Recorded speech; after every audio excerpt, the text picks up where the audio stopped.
Hello, welcome to the fourth part of this four-part interview series about sexuality and enlightenment with enlightened master Nukunu. If you're curious to know more about Nukunu and his work, please go check out his website called nukunu.net. There's going to be a link underneath the video if you watch this on YouTube. If you like the video, please share it with your friends so more people can benefit from this information. And yeah, like, share, comment also. If you have any questions, then I'm happy to ask Nukunu, and we're gonna make a second video or a video with questions and answers. So don't hesitate to comment. If you're interested in more videos like this, go check out my channel and subscribe. And I hope you enjoy it. So thank you for watching. Okay, so I'm recording Yeah. the fourth session, and today, not last time, but one of the videos, you started a meditation. I would like to do that meditation. It was, you were talking about the out in the periphery, you know, the hurricane, you have the eye of the storm. It's You a were, very good it's a yeah. very good meditation. So let's do that, so we can just give the audience something to feel, you know. Yeah. So everybody close their eyes and just relax into the body.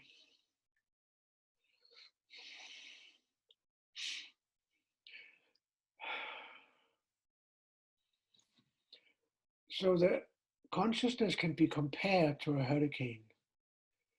A hurricane has a very, very unmoving silent center.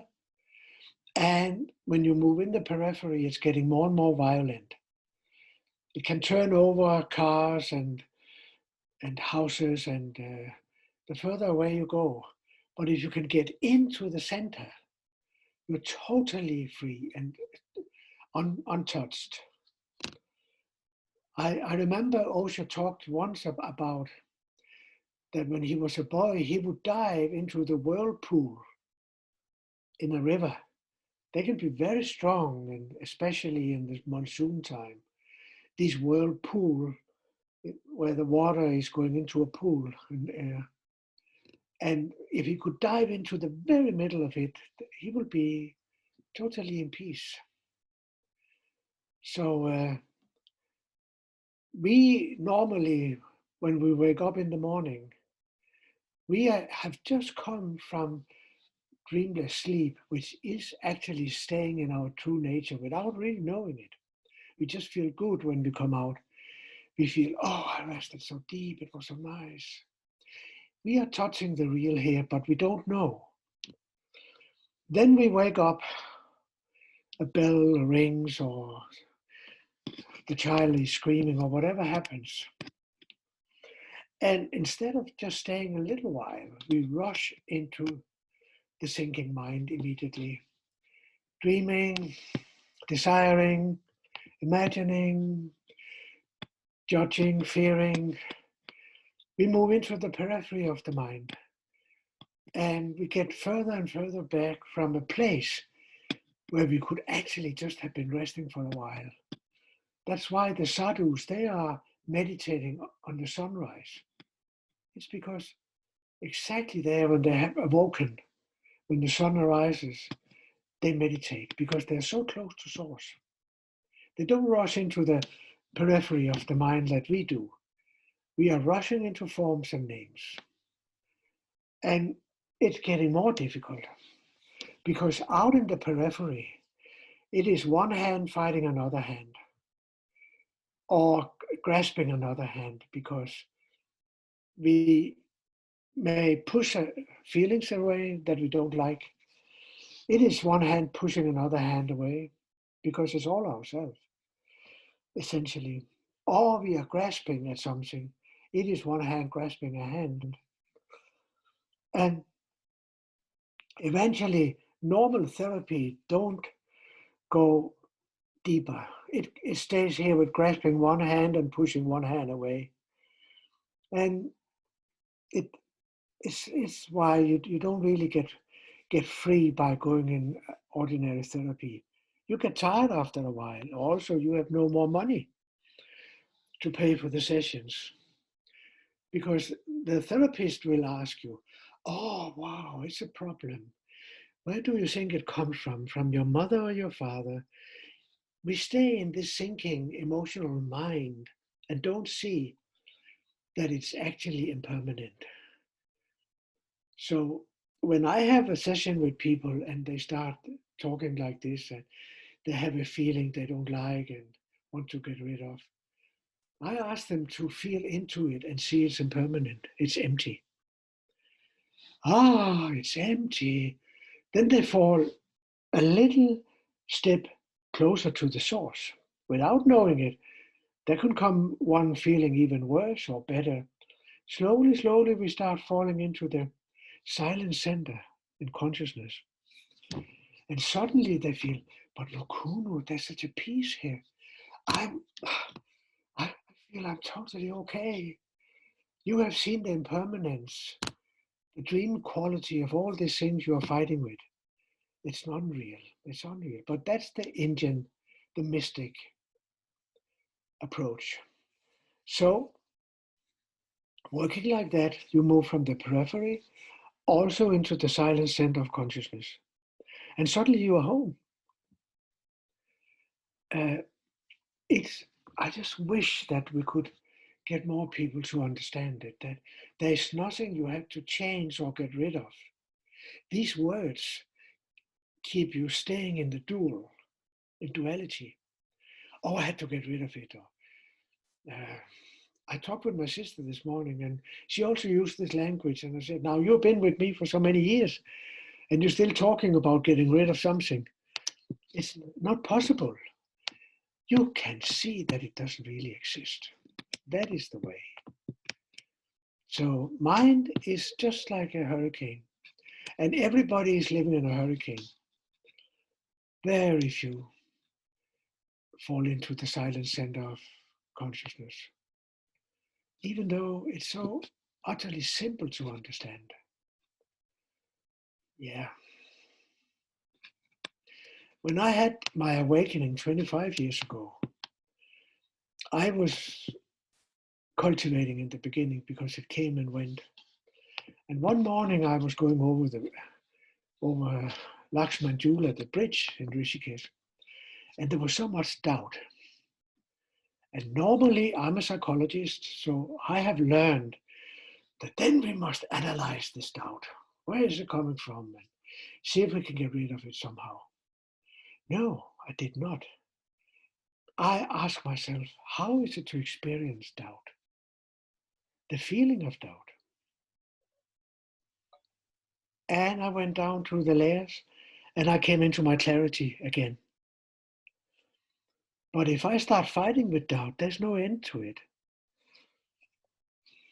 So this was the little meditation I did last time. I intended that people should take something that they are normally struggling with in the mind, a feeling, a sense or some, and stop the struggle and instead feeling it. And then just relax into the feeling. Then sooner or later, if they don't label it, if they don't conceptualize it, they will feel that the feeling they are feeling into, it changes into another feeling.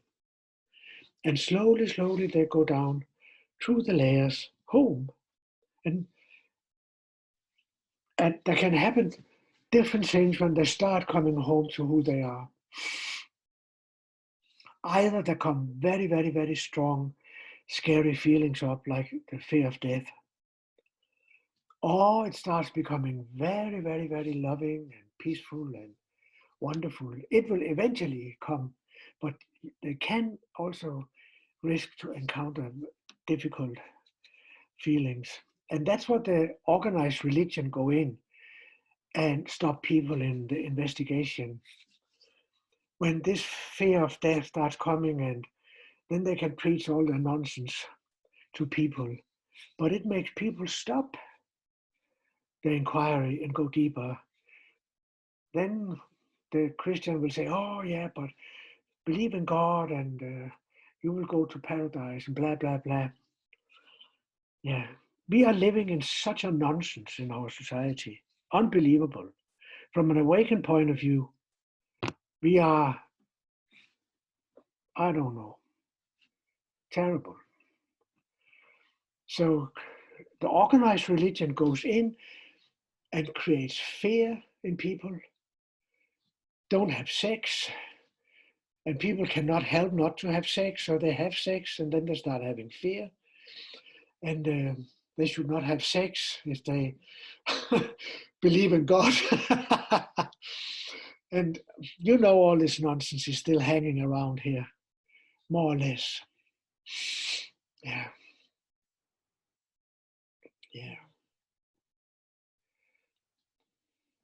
So there is, Something like that. yeah, good. Let me just do this again. So we talked about, yeah, we talked about, you remember the story you told about Ram, who was so in love with Kali, and then this naked Baba came. I'm Yeah. wondering if you're like me, I'm more of a Jan kind of a person.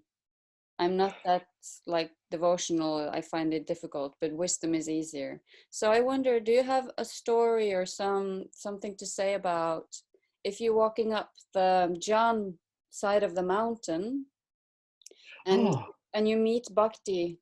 What would that look like when you coming up the wisdom way and you've got the knowledge, and then yeah. you have to meet Bhakti? On the way up, you will start seeing another person maybe working on bhakti from the other side. And you will see each other. So the Yeah. bhakti path will see the jhana path, and the jhana path will see the bhakti path. And so what happens is that if you're working on jhana, which is wisdom, it's kind of understanding the mind with the mind, kind of go deep into the mind and understand what it's really made of. It's pure consciousness. So you can realize here, but it's difficult without the heart. And if you move on the bhakti path, you will also stumble upon a deep understanding that you also have to embrace if you have to reach the top. And with the bhakti path, I think I told the story about Ramakrishna, didn't I? Yeah, that's the one you told. Yeah. He was a bhakti. Every time he closed his eyes, Mother Kali came inside him, and he was totally bliss. And people were, of course, my God, wow. And many people start coming around him, and he was such a devotee of Kali. And then one day, a sadhu came by, a naked sadhu. Those days they were walking naked. Those who worked on the Gyan path of wisdom. And he looked at this young Swami and young man, and he said, my God, he's very close. And he said to the Gyani, the naked sadhu, said to the young Ramakrishna, you are still in duality. You need the last step. Because the duality was Ramakrishna and Kali. There were two. And that is the problem for the path of Bhakti, to let go of the God you worship. As long as there is an image or a God you worship, there is you, the ego, and this image. So you're still in duality, even though it's very subtle. So this sadhu said to him, you have to get rid of this Kali and to get fully home. And Ramakrishna said, I will go and ask Mother Kali what she says. And he went in and he came out and said to the sadhu, but we can go on. And then the sadhu said, you had to kill her in your meditation. And Ramakrishna went in again and said, Mother says okay. And then again, Ramakrishna closed the eyes and start coming into this always wonderful feeling when Mother Kali came. And then the sadhu said, now imagine you have a thought. And when I say now, you chop her head off in your imagination, in your meditation. And the moment he said now, Ramakrishna imagined he chopped the head of Mother Kali and he went into samadhi for 2 days. He was into the total truth. So this subtle duality is a problem. And that is also a problem with the path of Gyan, that you stay on in the thinking. I meet people all the time that knows everything with the thinking mind, but doubt is not finished. They're not beyond doubt. So on this path of Gyan, they must come into the heart to fully come home. And that's what it means that when they walk up on the side of the mountain, they will meet the heart. How will they meet the heart? Oh, what? Like All their meditation will start going so deep that it will come into the heart. Slowly, slowly, slowly. They will come into being. That's the heart. It's a good question. When you're really watching the emptiness of all your thoughts, you come into some feeling that doesn't change. Then you start touching the heart. And when you fully come into the heart, you are beyond duality. Because for the heart, there is no separation. And that's why you love to be around people who are in the heart. Because you can feel they are not separating themselves from you. There is a subtle oneness. And of course, when we fall in love, we also experience that oneness with the beloved. You know very well that a woman would say to a man or hammer him on his chest, come into your heart, come out of your mind. Love me, don't think about me. That is man's way, thinking a lot, and the woman is hammering on his chest. Come down, feel. So it will, if you read Ramakrishna, Ramana Maharshi, he has some hymn to an Arunachala where you can really see the bhakta, how he's with so much love. Otherwise, he's a Gyan also. What did you call the hymn? To Arunachala, it's the mountain. Uh-huh. The mountain in Tiruvannamalai where Ramana Maharshi had his ashram. It was at the feet of Arunachala, this holy mountain that are thought to be the body of Shiva. And there were sitting many holy men up on that mountain, and maybe still sitting, who knows, also inside the mountain. It's very mysterious. Arunachala, it means Shiva's body. So they will meet. Otherwise, those who move on the path of Gyan, if they don't come into the heart, they don't come into the non-dual totally. And the problem with those who move on the bhakti path, it is to let go of the beloved object. Because also here there is a duality. And I've seen it again and again with people. Yeah. You know, I was sitting the other night, I was sitting and meditating, and I just watched my mind and I asked, what is really standing in the way of me waking up? And there came up giving up. And I said, giving up? And it said, yeah, giving up your identity. Yeah, that's right. And that's been my meditation since. I just, first of all, I just have to get to know my identity to know what I have to let go of, or just how, I mean, yeah. Do you have some words to say about that? Yeah. I mean, it's essentially the who am I? The question of who am I? Mm. And you can come and follow me in a little meditation now. Close your eyes. And whatever goes on in the mind, there's always a story going on. Feelings, sensations, blah, blah, blah. And there's a constant labeling and conceptualization, on and on and on. Then you ask the question, who is experiencing this? Who? That's the first step. Then you somehow step out of this home video. I call the mind the home video.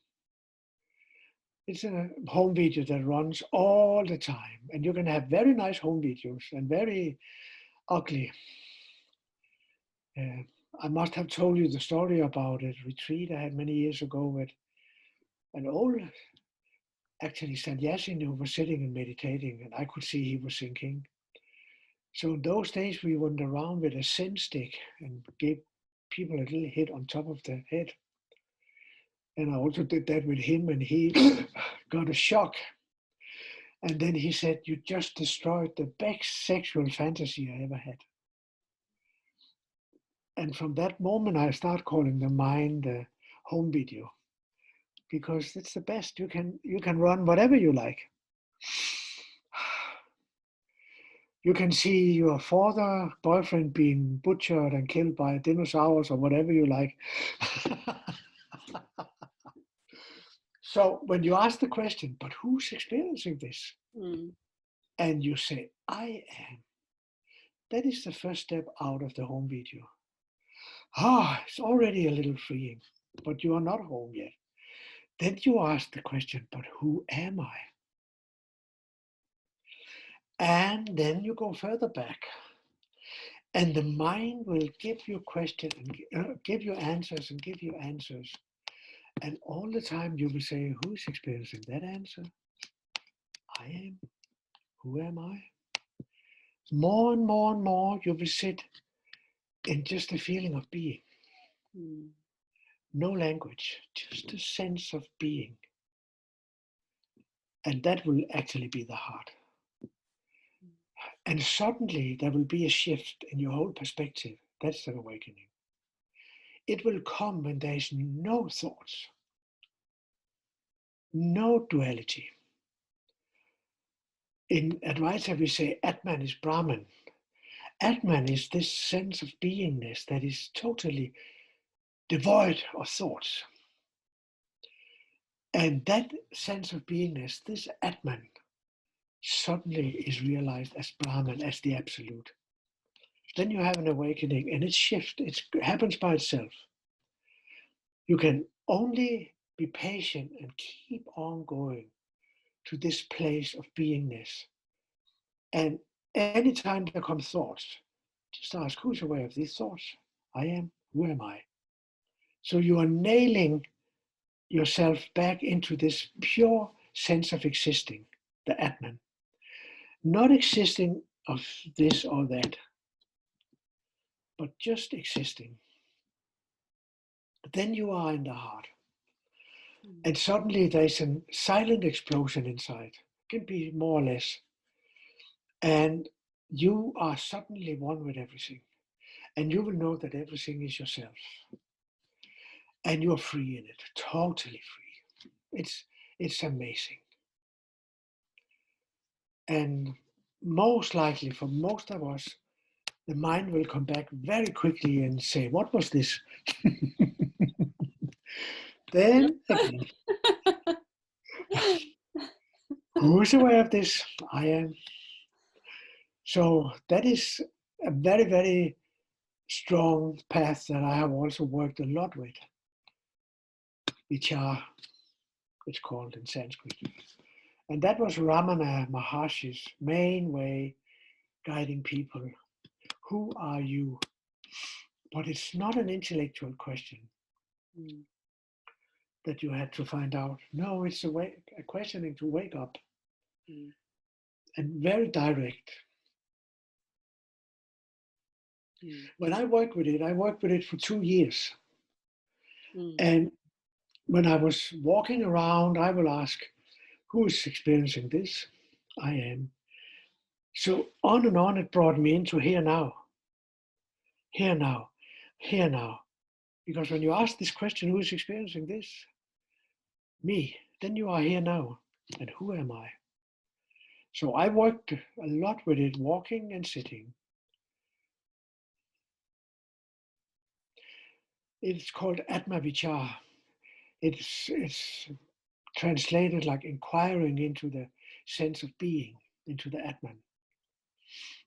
And the moment you put any predicate on this sense of Atman, you have the ego. Immediately. And that's what, of course, goes on all the time. You give any predicate to this pure sense of existing, and you have the personality, ego. Or any thoughts, a body, immediately you are in a body. It's so unbelievable. And actually, it's the first that happens when we are born. We are born as Atman without knowing it. And we identify with the body immediately. And the whole surrounding helps us, of course, also with identify with the body. All the body's needs and all this. You get more and more identified with the body. So it's a very, very intense journey to come fully home, so it's there all the time by itself, this clarity, this awakening. And you can still work in society and function. Actually, you function much better because you don't have so many neurotic thoughts and ideas. Because the ego is giving birth to all this neurosis, endless. And when you have come home, you know it's all dreams. Yeah. Atma Vichar, Ramana Maharshi. It's good if people could go in and Google on Ramana Maharshi, and you can find some good talks. And many of the people who are awakened now in these days, Muji and the one Gangaji and the other Mira, they also came from this tradition of Atma Vichar. And even another guy I met from Australia.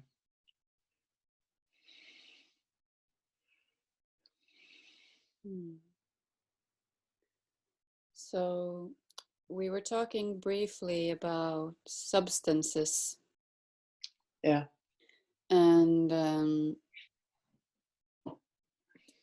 you said you cannot get there with any kind of manipulation. No. I think I started telling you last time the story of Ram, the Ramayana. It's a very, very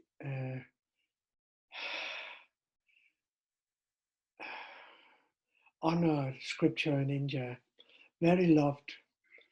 It's the story of Ram and Sita. And these two persons are symbolic of who we are. We are the one with the divine inside, totally. And then we appear as a body. We are created as a body, and that is Sita. And that's a woman because the woman gives birth to a body. So the drama of Ram and Sita, you have also seen it with Krishna and Radha. If you see them, a picture of them, they are so totally into each other that you cannot separate them. He's playing the flute, but she's totally into him, one with him.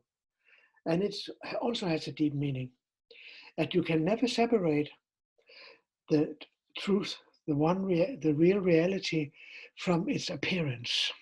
Mm. So you can also say that all that we are experiencing is essentially God. Mm. We just don't know.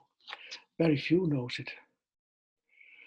Now, the story of Ram it's a story. He was going to be the next king. I don't remember where it was in India many years ago. And he didn't want to be a king. He wants to surrender life. He wants to be a sadhu. He wants to be a holy man. He wants to go into the forest. So the king agreed with it somehow that he goes into the forest. And Sita, his wife, came running and said, I cannot be without you. Of course, because manifestation cannot be without source. Mm. Remember? And his brother Lakshman also said, but I can also not be without you. I want to go with you. And Lakshman is symbolizing the ego, Mm. personality. The three of them starting walking into the forest. And at one point, Ram could not see Sita because of Lakshmana. You got it immediately.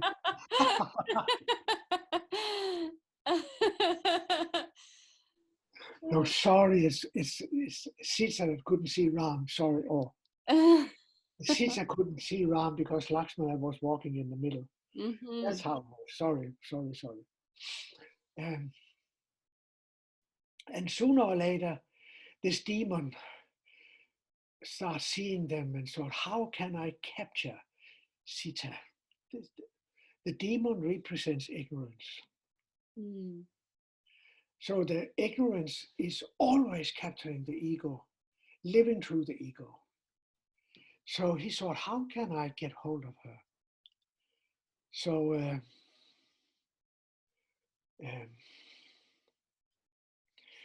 he, in the forest that we're walking to, he started going deeper into the forest and started screaming. And like somebody who was dying or with great pain. And of course, Ram felt he had to go and save this person. So he said to Lakshmana, to the ego, you protect her, don't let her move. Don't let her move. And he went in and tried to find the screaming person in there. It was the demon's name was Ravana. I keep on forgetting that name. The demon's name was Ravana. So, and after a while, Ravana, of course, saw that the brother was still there. Lakshmana was still there, protecting Shiva, so he couldn't pick up Sita. Couldn't pick up Sita. So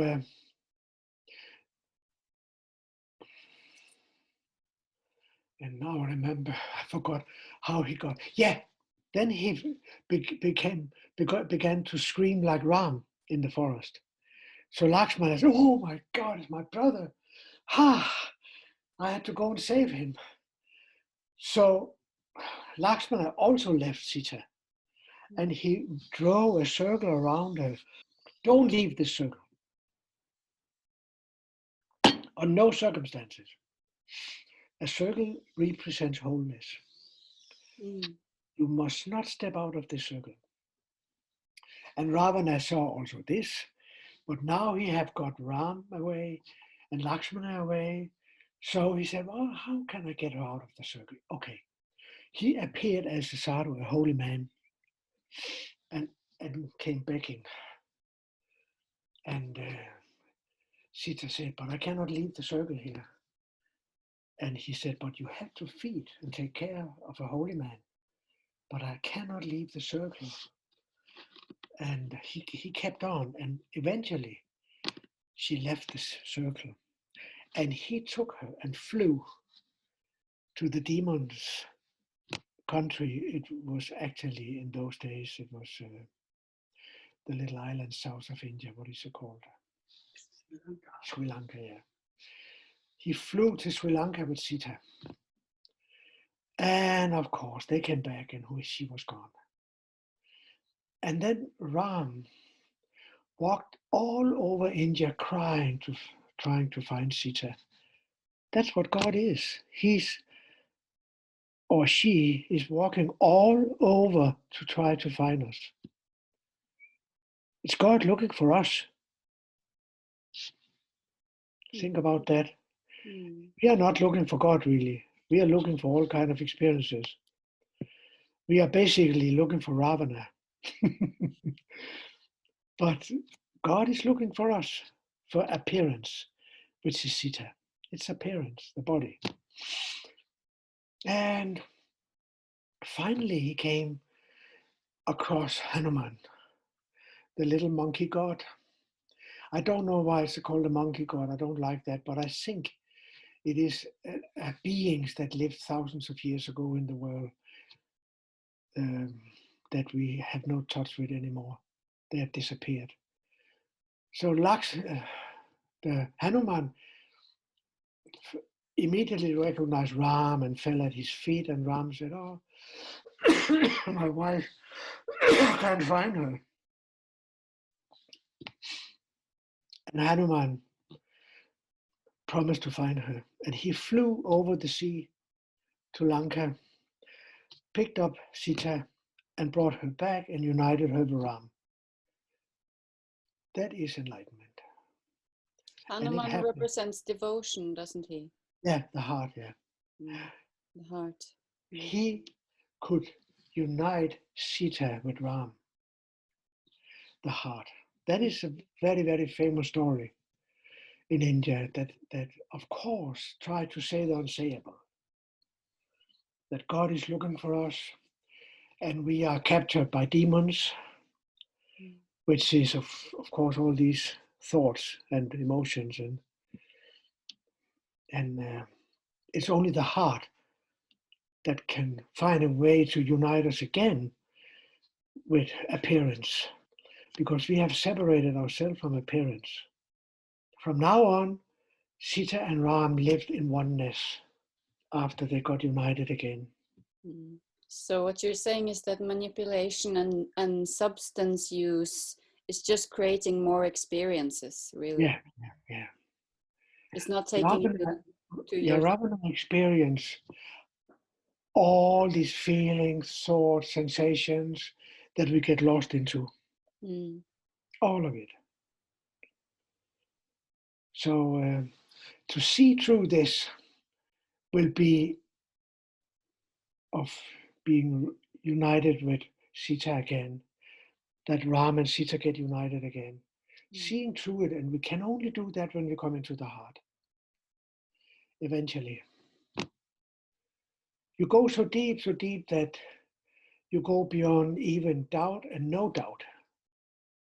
People are often staying in this duality, doubt and no doubt, but it's of the mind. When you wake up, you go beyond doubt and no doubt. You go into another state. So there's no question about doubt or no doubt.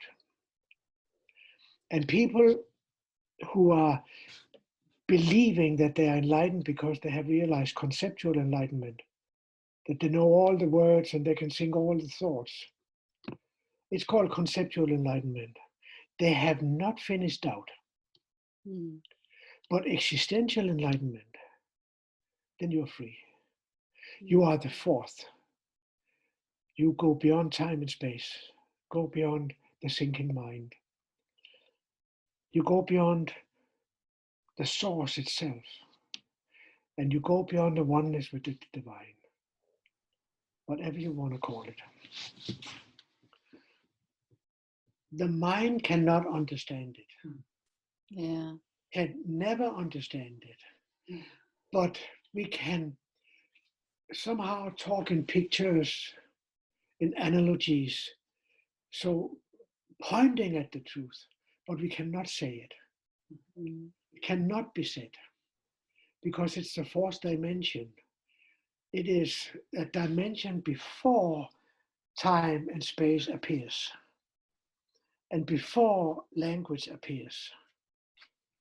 It's a mysterious, That's why we call them mystics. And in the Christian tradition, when there was some mystics, they were called mystics because, yeah, it cannot be said. And those who are giving a talk in the church and they don't know anything. And in Christian tradition, those who knew something, they got burned or killed because they were a challenge to the church. You don't need a church if you know who you are. So they had an interest in keeping people ignorant. So the whole politic of the church could be kept. And the church was owning more lands than anybody else in this country around the Reformation. The church, the Catholic Church, was so incredibly rich.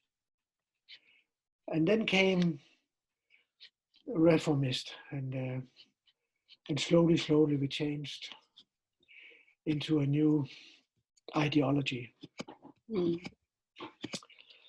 that was more fitting with people, because that was the time in Christianity. In the West, we have started building an industry. We were starting on capitalism from feudalism. The Catholicism is a religion for feudalism with the hierarchy, with God at the very top, and then the bishop, and then the priest, and down, down, down. And with the capitalist society, this hierarchy collapsed, and everybody themselves could reach God. That was the basic teaching of Protestantism, the Reformed Church, because it has to be a religion that could be understood by people when we don't have this hierarchy anymore. Everybody could come in close to God by themselves. But of course, the churches was kept. Yeah, but it was not such a strong, rich organization anymore. From the, when was the Reformist? Was it I don't remember. 16th century or something like that? 15th, 16th century. Luther was born in the 15th century.